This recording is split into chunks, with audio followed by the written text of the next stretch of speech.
Salut à tous et bienvenue sur la chaîne Nazareth Techno. Alors dans ce tutoriel, on va voir comment se servir de l'outil ici, ellipse de sélection et rectangle de sélection.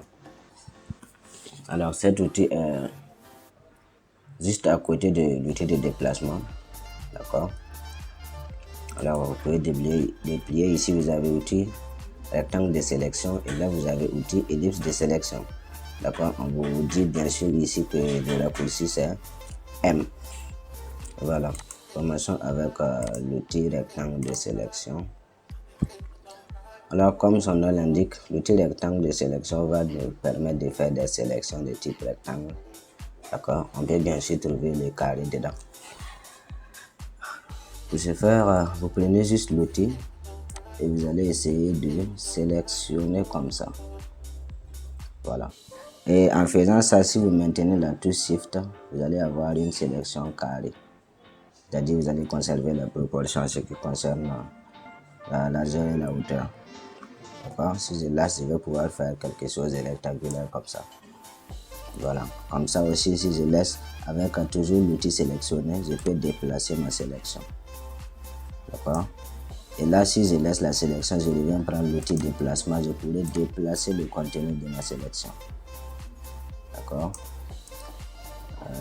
je reviens ici, on va remettre ça à 2 pixels comme ça. Pour désélectionner, c'est CTRL D, d'accord, faites CTRL D et vous allez désélectionner la sélection.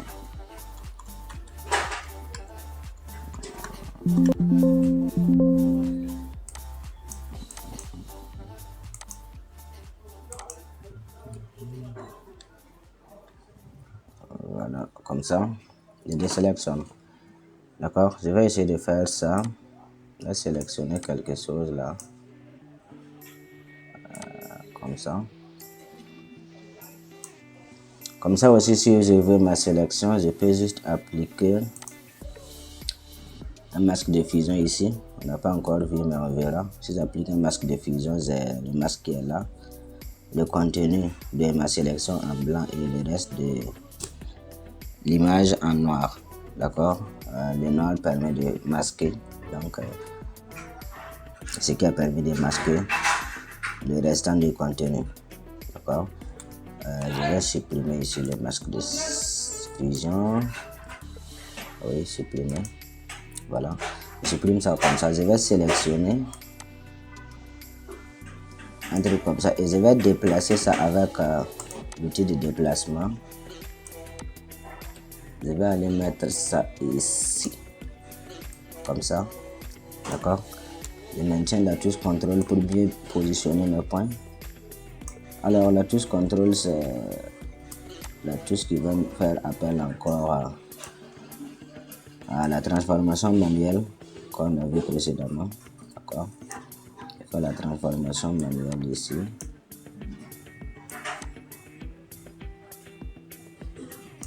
Ou soit quand vous faites ça, vous faites un clic droit. Bon, bien vrai que je suis toujours là-bas. D'accord. Sinon, si je reste là-bas, je fais un clic droit, vous allez avoir ici. Vous allez avoir ici transformer la sélection qui était active. Quand vous allez aller là-bas, vous allez pouvoir encore mieux positionner mes points là ici, comme si j'utilisais encore la transformation manuelle. Donc je fais comme ça pour positionner les points là. En tout cas, vous l'aurez compris, hein? Alors, j'ai essayé de faire une sélection de l'image que je suis venu mettre ici. D'accord, on va repartir. Je vais supprimer d'abord ça. Supprime ça. Et on va repartir voir notre image ici. Je vais désélectionner. Ici, vous avez contour progressif. Contour progressif, lorsque vous allez cocher, vous allez augmenter la taille ici. Vous allez pouvoir avoir des bordures qui sont un peu arrondies et adoucies. Vous aurez quelque chose sous forme de dégradé fondu. Vous allez voir quand je fais ça. Alors, l'autre fois j'ai déplacé ma sélection avec l'outil de déplacement. Je peux aussi bien sûr faire ici un clic droit, je vais faire un calque par copier, d'accord. Et vous verrez lorsque je masque ça, c'est ça qui est là, vous voyez bien que le bord ici est bien fondu. Ce n'est pas cru comme ce qu'on avait dernièrement. Et ça encore, je peux déplacer ça et je vais aller mettre ça dans mon cadre. Ici. Et vous voyez que là, vraiment, c'est pas trop cool. Hein? Pas trop cool, d'accord? Donc ça d'ailleurs, je vais supprimer ça.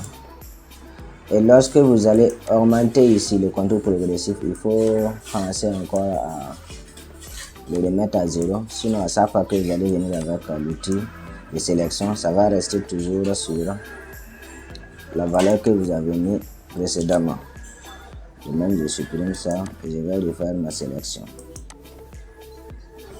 Voilà, je vais afficher ça maintenant. Je refais ma sélection. Comme ça, je vais déplacer.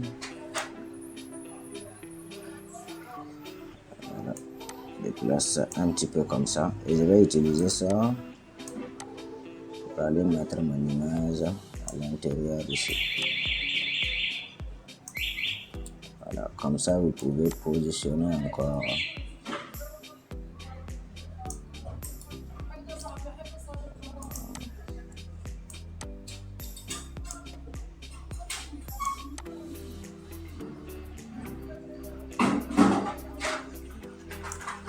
Vous positionnez votre image ici comme ça.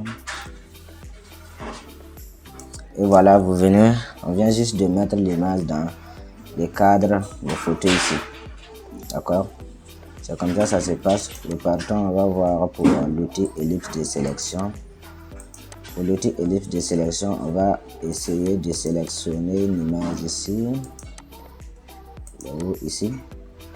On va sélectionner ça. C'est la même chose quand vous maintenez la touche Shift, vous aurez un cercle parfait. D'accord? Voilà. Et là, il faut laisser les clics d'abord avant Shift. Donc, comme ça, encore, je déplace. Je vais prendre cette partie-là et je vais aller mettre dans la caméra. Ça, comme ça, je viens ici. Je vais essayer de placer ça là. Vous voyez que là, il y a encore le contour progressif. Hein. Donc, je vais repartir ici. Avec l'outil ellipse, vous voyez que j'ai 45 ici. Donc, je vais le mettre ça à 0 comme ça. D'accord. Et de sélection, je vais recommencer. Je fais un truc comme ça en maintenant la touche Shift. C'est ça. Et voilà. Je vais faire un truc comme ça. Voilà. Là, quand même, ça va. Je vais réduire ça comme ça et essayer de placer ça au milieu ici.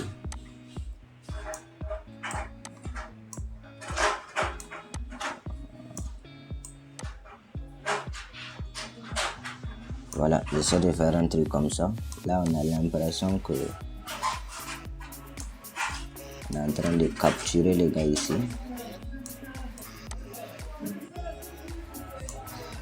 Voilà, n'est-ce pas magnifique ça? Donc, vous allez pouvoir faire des trucs comme ça. Vous faites juste une sélection et vous allez trouver ça.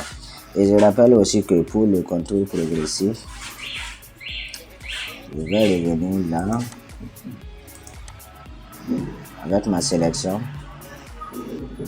Étant sélectionné, je vais appliquer, donc déjà je supprime ici, calque. Maintenant avec cette sélection là, je vais appliquer un masque de fusion là. Et vous allez voir que le masque de fusion a masqué le reste de mon image, avec le noir bien sûr qui sert à masquer, on avait vu ça. Et mon contenu restant, ma sélection est en blanc ici. Si je double-clique sur le masque de fusion, et dans le panneau propriété, vous pouvez aller l'afficher ici si vous ne l'avez pas dans fenêtre. Donc là, je vais encore pouvoir faire un contour progressif. Vous voyez bien ce qui se passe. Voilà. Donc c'est comme ça que ça se passe. Je vais revenir un peu en arrière. Là. J'ai encore mon image comme ça.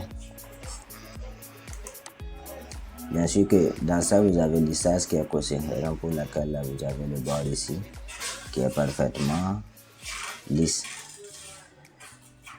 Ici, vous allez pouvoir, si vous prenez par exemple proportion fixe, d'accord, vous allez pouvoir faire des cercles sans maintenir la touche Shift. Je vais désélectionner, CTRL D. Vous allez voir que quand je fais ça, vous avez les proportions qui sont conservées. D'accord, c'est la même chose avec l'outil rectangle de sélection. Si je suis sur un comme ça, proportion fixe, vous allez pouvoir faire ici un carré. Maintenant, voyez si je reviens avec l'outil rectangle de sélection. Et je vais venir prendre ici proportion fixe, je vais mettre la longueur 1 et le laser à 2 comme ça. Là, c'est sûr que j'aurai un rectangle. Et voilà ce que j'ai. Comme ça, je peux inverser. Je peux inverser comme ça et je vais revenir encore faire la sélection. Là, j'ai un truc comme ça. Donc, c'est comme ça se passe. Maintenant, autre chose, on va venir ici. À chaque fois qu'on prenait l'outil, on a ici, là, on a nouvelle sélection. C'est-à-dire que si je sélectionne une fois et que je vais resélectionner une deuxième fois, la première disparaît. D'accord? Pourtant, c'est possible d'ajouter des sélections ou de soustraire des sélections. Regardez, je vais sélectionner une fois ici.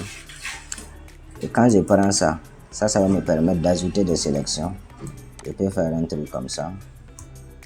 J'ajoute la sélection. Je fais un truc comme ça. J'ajoute la sélection. D'accord? Comme ça, je suis en train d'ajouter la sélection. D'accord? Là, vous allez voir que quand je vais essayer de me déplacer, il fallait d'abord pixeliser ça. Je vais désélectionner. Je désélectionne, je vais pixeliser ici parce que la forme vient avec un état vectorisé. Donc, je vais essayer de pixeliser. Je vais refaire ma sélection comme ça. Je vais ajouter des sélections. Comme ça, j'ajoute des sélections.